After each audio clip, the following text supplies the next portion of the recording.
The year was 1967 when Bernard Hannon, a forward-thinking executive at Renault, looked out at the crowded streets of France and realized the automotive world was missing something crucial.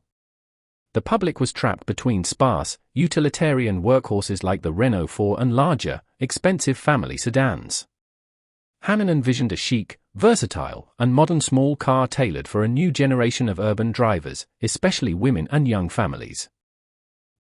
Deep within the styling department, a 36-year-old designer named Michel Bou began sketching the car entirely in his spare time. He drew a clean, radical silhouette that threw out the traditional three-box saloon shape in favor of a sleek, aerodynamic hatchback. When Renault management accidentally discovered Bou's secret drawings, they were so captivated by the design that they fast-tracked the car into production with almost no visual modifications. Tragically, Bou would never see his masterpiece take over the world, as he passed away in late 1971, just months before the car's official launch.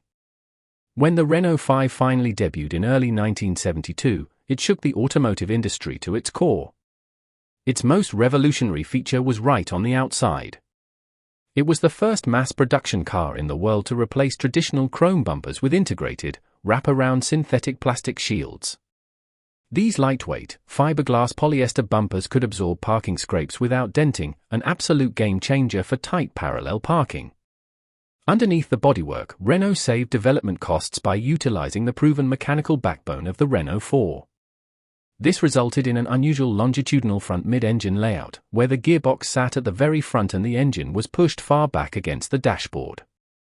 Paired with an ultra-soft independent torsion bar suspension, the car provided a famously plush, floating ride that leaned comically into every corner. Initial buyers chose between the bare-bones Renault 5L, which featured a tiny, frugal engine and a quirky dashboard-mounted umbrella handle gear shift, and the upscale TL, which offered a conventional floor shifter and front disc brakes. As the 1970s oil crisis squeezed drivers at the pumps, Renault brilliantly introduced the GTL version.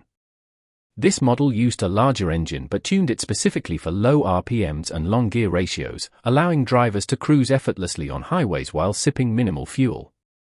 The car's popularity exploded across Europe, prompting Renault to introduce a highly requested 5-door family version in the summer of 1979 to complement the original 3-door hatchback. The little car soon proved it had a wild side. In 1976, Renault introduced the high-performance Alpine model, which actually beat the Volkswagen Golf GTI to the market to become one of the world's very first true hot hatches. In the United Kingdom, because Chrysler owned the rights to the Alpine name, this pocket rocket was badged as the Gordini. Boasting a cross-flow hemispherical engine, it delivered thrilling speed, which became even more chaotic in 1982 when Renault bolted on a Garrett turbocharger to create the legendary Alpine Turbo. Renault even attempted to conquer North America, partnering with American Motors Corporation to sell the car overseas as the Renault Le Car. Complete with unique rectangular federal headlights and heavy-duty safety bumpers, Le Car became a quirky cult classic, even serving as fleet vehicles for small-town American police departments. The ultimate evolution of Project 122 arrived when Renault decided to go world rallying. Engineers tore the interior out of the humble hatchback, ripped the engine from the front, and stuffed a massive, fire-breathing turbocharged engine directly behind the driver's seat. This created the mid-engine, rear-wheel drive Renault 5 Turbo. With aggressively wide rear box flares and aluminum body panels, this homologation special shocked the motorsport world by winning the brutal 1981 Monte Carlo Rally. By the time production of the first-generation Renault 5 quietly wrapped up in late 1984, nearly 5.5 million units had rolled off the assembly lines.